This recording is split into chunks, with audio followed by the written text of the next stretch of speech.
Next lesson போகலாமா? 12th +2 Tamil Nadu state board English paragraph simplified. All the world's a stage from as you like it William Shakespeare. William ஷேக்ஸ்பியரோட அவர் ஒரு நாடகாசிரியர். அவரோட as you like இட்ன்ற நாடகத்தோட ஒரு பகுதி தான் ஆல் த வேர்ல்ட்ஸ் அ ஸ்டேஜ்ன்ற போயம். உங்களுக்கு அந்த question describe the various stages of a man's life picturised in the poem all the world's a stage. அதாவது மனிதனோட வாழ்க்கையில் அவனோட ஒவ்வொரு காலகட்டம் இருக்குல்ல, அதெல்லாத்தையும் எப்படி இங்கே அழகாக அவர் சித்தரிச்சிருக்கிறாரு. All the world's a stage, உலகமே ஒரு நாடக மேடை, அதில் மனுஷன்லாம் வந்திருக்கிறதே நாடகம் நடிக்கிறதுக்காக அப்படிங்கிறத அழகாக இவர் இந்த போயத்தில் காமிச்சிருக்கிறாரு. சரி, அது அந்த ஒவ்வொரு ஸ்டேஜும் என்னன்றதை பார்ப்போம். என்னென்னன்றதை first point. According to William Shakespeare best playwright. அவர் சிறந்த ஒரு பிளே ரைட்டுனாக்க நாடகாசிரியர். அது 17th செஞ்சுரியில் அவர் ஒரு சிறந்த நாடகாசிரியர். From his play as you like it, அவரோட ஒரு நாடகம் ஆஸ் யூ லைக் இட்ன்ற நாடகத்தில் இருந்து அதில் பிக்சரைஸ் பண்ணியிருக்கிறாரு, காட்சிப்படுத்தியிருக்காரு. என்ன காட்சிப்படுத்தியிருக்காரு? வேரியஸ் ஸ்டேஜஸ், மனிதனோட various stages of man's life, மனிதனோட வாழ்க்கையோட ஒவ்வொரு காலகட்டத்திலையும் ஒவ்வொரு நிலை. அதாவது ஆல் த வேர்ல்ட்ஸ் ஸ்டேஜ், உலகமே ஒரு நாடக மேடை அப்படின்றாரு. உலகம்ன்றது ஒரு நாடக மேடை, அதில் ஒவ்வொரு காலகட்டத்திலையும் ஒவ்வொரு பங்கு வகிக்கிறான் மனுஷன். அதை 7ஆக பிரிச்சிருக்கிறாரு. Man comes to the world, plays his role and returns back.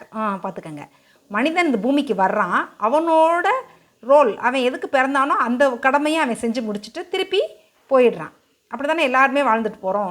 நம்ம வந்திருக்கோம், பிறந்திருக்கோம், நம்ம நம்மளோட ரோல் என்னவோ, நமக்கு என்ன பங்கோ அந்த பங்காற்றிட்டு அதை முடிச்சுக்கிட்டு போயிடுறோம். இதைத்தான் Shakespeare narrates 7 roles played by man. மனிதனோட 7 நிலைகள், மனிதர்களோட 7 நிலைகள், அது என்னென்னன்ற பார்க்குவோம். Third point. First is infant stage, குழந்தை பருவம். இன்ஃபேண்ட்னா குழந்தை பருவம். வித் கேட் வாய்ஸ், பூனைக்குட்டி மாதிரி மியோன்னு மெல்ல கத்தும்ல, அந்த மாதிரி தான் குழந்தை சத்தம் போட்டுலாம் அழுக முடியாதுல்ல. அப்புறம் அந்த மாதிரி மெல்ல நைஸாக சவுண்டு கொடுக்குறான், ன்ற மாதிரி சவுண்டு கொடுத்துட்டு. And vomiting in nurse arms, நர்ஸோட கைகளில் வாமிட் பண்ணிட்டு, குழந்தை பிறந்தோடனே அப்படி வாமிட் பண்ணும்ல குழந்தைங்க, அந்த பாலை கக்கி விட்டுருங்கல்ல, அந்த மாதிரி குழந்தை பிறந்தோடனே பூனை மாதிரி கத்துறானா மனுஷன். அப்புறம் நர்ஸோட கையில் வாந்தி எடுத்து விட்டுறானா குழந்தையாக இருக்கும்போது. அடுத்த second stage is schooling age, பள்ளிக்கூடத்துக்கு செல்கிற வயசில் என்ன பண்ணுறான் பாருங்கள். Was unhappy school bye. Schooling ஏஜில் பள்ளிக்கூடத்துக்கு போகிறதுக்கே அழுகிற குழந்தையாக இருக்கிறான். வித் ஷோல்டரில் பேக் போட்டுக்கிட்டு வாக்கிங் லைக் அ ஸ்னெயில்னால் நத்தை மாதிரி ஊர்ந்து போகிறான். ஸ்கூலுக்கு போக மனசே இல்லை, பிடிக்காம, அன்வில்லிங் டு ஸ்கூல், விருப்பம் இல்லாமல் பள்ளிக்கூடத்துக்கு போகிறதுனால வேகமாக ஓட மாட்டேன்றான், மெல்ல நடந்து ஊர்ந்து போகிறான். போய் ஸ்கூலுக்கு போகிறதுக்கு அப்படி அழுதுகிட்டே போகிறது பள்ளிக்கூடத்துக்கு. அந்த மாதிரி ஸ்கூலுக்கு போகிறது, அந்த அன்வில்லிங் டு ஸ்கூல், அந்த ஸ்கூல் வயசு, அதாவது ஸ்டூடெண்ட்டு, அந்த பருவம். அடுத்து மூணாவது, third is a lover ஷையிங் like furnace singing chat songs about his wife. அதாவது அடுத்த ஸ்டேஜ் லவ்வர்.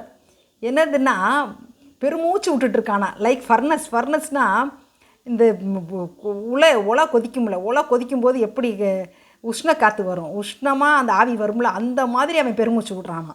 எதுக்கு? சிங்கிங் சேட் சாங்ஸ், ரொம்ப சோகமான கீதங்கள்லாம் இசைச்சிக்கிட்டு அவன் ஒய்ஃபை பற்றி, ஒய்ஃபுக்கும் அவனுக்கும் ஏதாவது மிஸ் அண்டர்ஸ்டாண்டிங் பிரச்சனைகள் வரும்ல, அதனால் ஒய்ஃபை பற்றி சேட் சாங்ஸ், சோகமான பாட்டெல்லாம் பாடிக்கிட்டு அப்படி பெருமூச்சு விட்டுக்கிட்டு அந்த காலத்தை தள்ளுறான். மூணாவது ஸ்டேஜ். அடுத்து fourth stage is a brave soldier.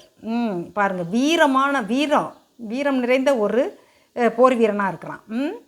Bearded like அ லியோபார்டு, ஒரு பெரிய சிறுத்தை மாதிரி, ஒரு பயங்கரமான சிறுத்தை மாதிரி தன்னோட தாடியை வச்சுக்கிறான்.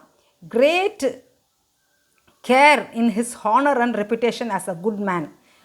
எதில் ரொம்ப கவனம் செலுத்துகிறான் பாருங்கள், அவனோட மட்டு மரியாதை, மான மரியாதையில் ரொம்ப கவனம் செலுத்துகிறான். ஒரு நல்ல மனுஷன்ற பேர் எடுக்கிறதுக்காக அதில் ரொம்ப கவனம், கிரேட் கேர், முக்கியமான கவனம் செலுத்துகிறான். இதில் அவனோட ஹானர் அண்ட் ரெப்புடேஷன், அவனோட மரியாதைக்கும் அவனோட நல்ல மனுஷன்ற பேர் வாங்குறதுக்கும் அவனை மான மரியாதைக்கு அவ்வளோ முக்கியத்துவம் கொடுக்குறான். 5th ஆஸ் அ ஜஸ்டிஸ், அடுத்த ஸ்டேஜ் ஆஸ் அ ஜஸ்டிஸ், ஒரு நீதிமான் ஆயிடுறான், நீதிமான் மாதிரி வாழணும்னு நினைக்கிறான் அடுத்த ஸ்டேஜில். எது 5th ஸ்டேஜில். வித் ரவுண்ட் பெல்லினாக்கா தொப்பை, வயிறு பெரிய ரவுண்டாக பெரிய பெரிய தொப்பை வச்சுக்கிறான். ஃபார்மல் கட் பியர்டு, அது அந்த அந்த நாட்டில் வந்து தாடி வச்சுக்கிறது ஒரு ஸ்டைலு, அதாவது எந்தெந்த வயசுக்கு எப்படி தாடி வச்சுக்கணும்னு சொல்லிட்டு.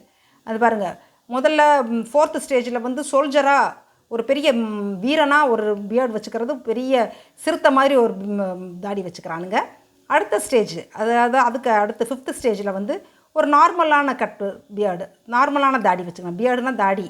வித் நாலேஜ் அண்ட் விஸ்டம், நல்ல அறிவும் ஞானமும் உள்ளவனாக வளர்ந்து நிற்கிறான் அந்த 5th ஸ்டேஜில். ஜஸ்டிஸ், நீதிமானாக இருக்கணும்னு நினைக்கிறான். நல்ல தொப்பையெல்லாம் பெருசு, நல்லா குண்டாயிடுறான், கொஞ்சம் உடம்பு போட்டுருது. அது ஃபார்மல் பியர்டு, சாதாரண தாடி வச்சுக்கிட்டு நல்ல அறிவும் நல்ல ஞானமும் இருக்கிற மாதிரி சிறந்து விளங்குறான். அடுத்து 6th அடுத்த ஸ்டேஜ், 6வது stage is a lean thin old man.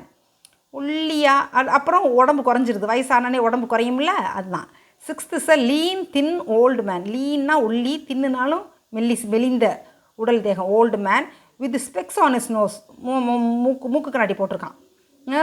Youthful trousers, சின்ன பையன் மாதிரி ட்ரௌசர் போட்டுக்கிறான், சின்ன பசங்க போடுற ட்ரௌசர் மாதிரி ட்ரௌசரை போட்டுக்கிட்டு. லெக்ஸு க்ரோன் நேரோ, ரொம்ப கால்கள்லாம் ரொம்ப குறுகிருச்சு. Legs grown narrow with his big manly voice. ஆனாலும் இன்னும் நான் நல்ல வீரமான ஆம்பளை தான் அப்படின்ற மாதிரி நல்ல முரட்டுத்தனமான சத்தத்தில் பேசுகிறான். Manly voice. உடம்பு மெலிஞ்சா கூட எனக்கு இன்னும் கிழட்டு சிங்கம் மாதிரி கர்ஜிக்கிற மாதிரி பேசுகிறான். அடுத்து 7th stage, 7th the final stage, கடைசி ஸ்டேஜ் கிடையாது. வித் ஹிஸ் செகண்ட் சைல்டிஷ்னஸ், குழந்தைத்தனம், 2வது குழந்தைத்தனம். பிறக்கும்போது குழந்தைத்தனம் இருக்குது, மறுபடியும் கடைசி ஸ்டேஜ்லேயும் குழந்தைத்தனம் வந்துடுது. அதான் with his second childishness ends with the strange eventful history. அவனோட அவன வாழ்க்கை நிகழ்வுகள், அவன் வாழ்க்கையில் எவ்வளோ வித்தியாசமான நிகழ்வுகள்லாம் நடந்திருக்குமோ அந்த பேக்ரவுண்ட், அந்த ஹிஸ்ட்ரி, அந்த நினைவுகளோட வித்தவுட் டீத், பற்கள்லாம் விழுந்து போச்சு. லோ ஐசைட்டு, கண் பார்வை மங்கி போச்சு. சான்ஸ் டேஸ்ட்டு, அதாவது சான்ஸ்னால் இழந்துடுறது, டேஸ்ட் நாக்கெல்லாம் டேஸ்ட் இழந்துருச்சு. ஆல்சோ சான்ஸ் மெமரி இழந்துருச்சு. எதை இழந்துச்சு? நினைவுகளும் இழந்து போயிடுச்சு. பழைய நினைவுகளும் நிறைய மறக்குது. அப்புறம் அண்ட் எவ்ரிதிங், எல்லாமே அப்படியே இழந்து அப்படியே அதோட அவன் காலகட்டம் முடியுது. இதைத்தான் நம்ம 7 ஸ்டேஜாக ஷேக்ஸ்பியர் மனுஷனோட வாழ்க்கையை விவரிக்கிறாரு. இதை பாயிண்ட்டாக போட்டிங்க, சின்ன பாயிண்ட்டு தான், ரொம்ப மலைக்காதீங்க. ஒவ்வொரு ஸ்டேஜும் நல்லா இன்ட்ரெஸ்ட்டாக இருக்கும். எல்லாரோட வாழ்க்கையும் இப்படி தான் இருக்கும்னு சொல்லிட்டு அது மாதிரி இதை படிச்சுட்டு பேராகிராஃபாக எழுதுங்க. சரியா? ஓகே, நெக்ஸ்ட் கொஷினில் பார்க்கலாம். All the best. பாய்.